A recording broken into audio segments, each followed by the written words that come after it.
Hello, and welcome to another Business Tech Planet video. Today, I'll be showing you a quick guide on how to fix the "sorry, you need to sign out of Teams and sign in again" error. Let's get started.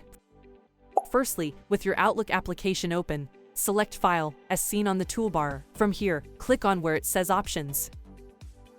On this window, click on where it says Add-ins. Select Manage COM Add-ins, next to where it says Manage.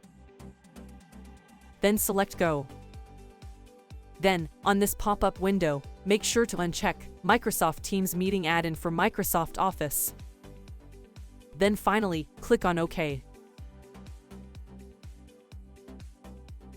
Here's an alternative method if the previous one didn't work. Open up the Windows search bar and search for %temp %, as seen on the screen. Open up this folder. Then, simply delete everything in this folder and see if the error still persists.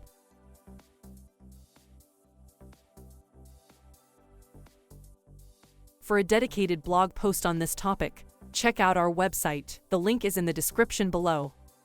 That's it for today's video. We hope this resolved your issue. Subscribe for future related tutorials, and leave a comment down below if you have any questions or concerns. Thanks for watching.